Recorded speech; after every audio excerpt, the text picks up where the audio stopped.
In this lesson of Module 3, we are going to be discussing playlist. When you complete this lesson, you will be able to define what is a playlist, and you will be able to describe how you can use playlist with your students in a blended learning environment. For our purpose in this lesson, we are going to use the definition provided by Catlin Tucker, author of Blended Learning in Action.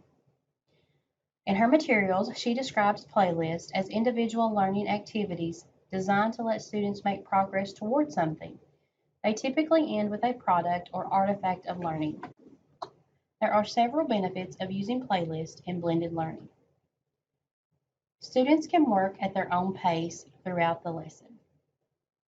Playlists can be personalized based on the student need, and the teacher can do this at any time throughout the process. Students know what the end product is going to be when they start the lesson. The responsibility for learning switches to the hands of the students, which allows the teacher to provide one-on-one or small group instruction as needed. When can I use playlists in the blended learning environment? Some examples include units of study, formal pieces of writing, project-based learning, practice a skill or concept, or to complete a novel or book study. What are some things that should be included in your playlist?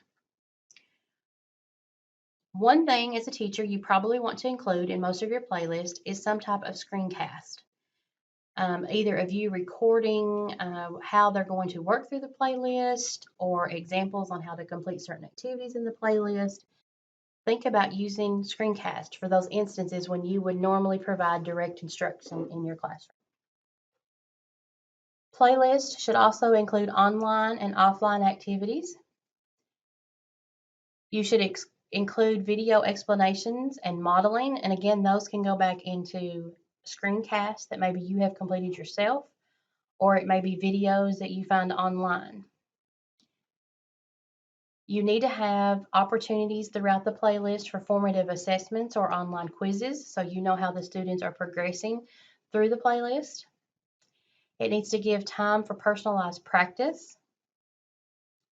You need to set aside time during the playlist for conferencing with you. And finally, it should provide the opportunity for students to do some sort of self-assessment. So, how do you begin designing a playlist? First, using backward design to decide what you want your students to know or be able to do when the activity is complete. So, what do you want the final product or project to be when this playlist is completed?